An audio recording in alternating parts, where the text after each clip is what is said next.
તો મિનરલ વોટરની ગુણવત્તા સામે સવાલ ઊભા થઈ રહ્યા છે। એટલા માટે જ હવે વાત કરીશું એ ઘટનાની જ્યાં મિનરલ વોટર તેમાં કેટલા મિનરલ્સ છે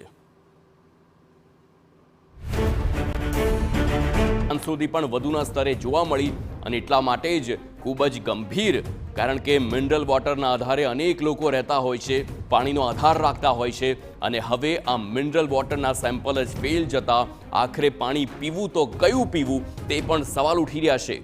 પીએચ વેલ્યુ જે 6.5 થી પણ ઓછી નોંધાઈ છે તે મિનિમમ 6.5 થી 8.5 ની વચ્ચે હોવી ખૂબ જ જરૂરી છે, જ્યારે કે પાણીમાં હાર્ડનેસ પણ ઓછી હોવી જોઈએ। પરંતુ એક નમૂનો એવો હતો જ્યાં ક્લોરાઇડ અને હાર્ડનેસ 500 થી પણ વધુના સ્તરે જોવા મળી છે, જે પાણી ન પીવા બરાબર જ કહી શકાય તેવું પાણી મિનરલ વોટરના નામે રીતસરનું સુરતમાં વેચાઈ રહ્યું છે।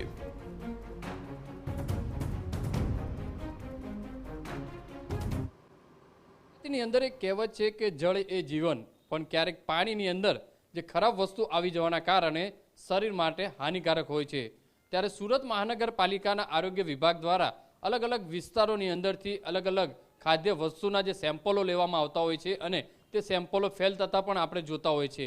પણ હવે સુરત મહાનગરપાલિકાના આરોગ્ય વિભાગ દ્વારા જે અલગ અલગ જે મિનરલ વોટરની જે કંપનીઓ જે ચલાવે છે તેમની અંદરથી પાણીના જે સેમ્પલો લીધા હતા અને તેની અંદરથી કેટલાક પાણીના જે સેમ્પલો છે તે ફેલ થયા છે।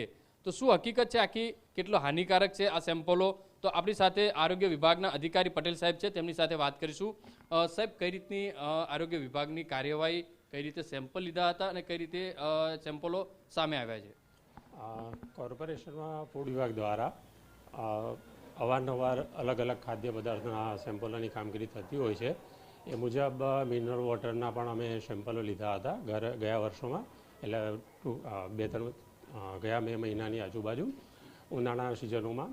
ત્યારે એ મિનરલ વોટરના સેમ્પલો આપણે લેબોરેટરીમાં મૂકેલા હતા અને જેમાં સુરત કોર્પોરેશનના અલગ અલગ ઝોનોમાંથી 14 સેમ્પલોનો, એટલે અલગ અલગ સંસ્થાઓનામાંથી 14 સેમ્પલોનું ટેસ્ટિંગ કરવામાં આવ્યું હતું, જેમાંથી આપણે 9 સેમ્પલો ફૂડ સેફ્ટી સ્ટાન્ડર્ડ એકના જે નિયમના સ્ટાન્ડર્ડ હોય છે એ મુજબના ન હોવાથી એમની સામે એજ્યુકેટિંગની કાર્યવાહી કરવામાં આવી હતી।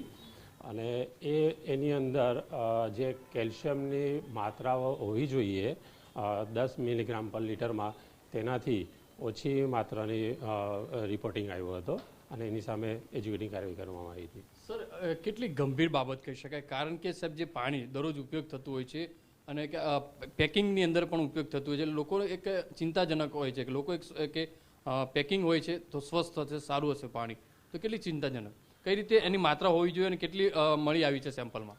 હા, એમાં જનરલી કેલ્શિયમની માત્રા 10 મિલીગ્રામ પર લીટર આપણે હોવી જોઈએ, તેનાથી એમાં ઓછી માત્રા જાણવામાં મળી હતી, જેના લીધે કેલ્શિયમ ઓછું હોવાથી આપણે શરીરની અંદર સાંધાના પ્રોબ્લેમો થતા હોય છે અને હાડકાના જે પ્રોબ્લેમો જેના અનુસંધાનમાં એ રોગોના જે પોઈન્ટ હોય છે એના પ્રમાણે થતો હોય છે।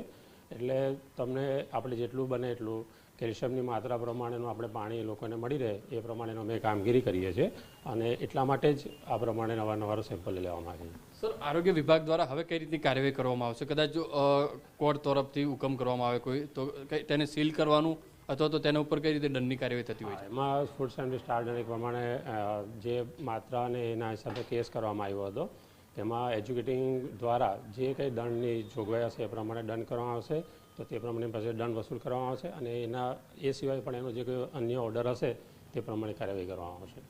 જે રીતે આરોગ્ય અધિકારી કહે તે પ્રમાણે કે સુરતના આરોગ્ય વિભાગ દ્વારા અલગ અલગ જે સેમ્પલો લેવામાં આવ્યા હતા તેની અંદરથી 9 સંસ્થાના જે સેમ્પલો ફેલ થયા છે અને તેને લઈને હાલમાં આગળની કાર્યવાહી છે તે કરવામાં આવી રહી છે। કેમેરામેન સંજય ચંડલ સાથે બલદેવ સુથાર, TV9 સુરત।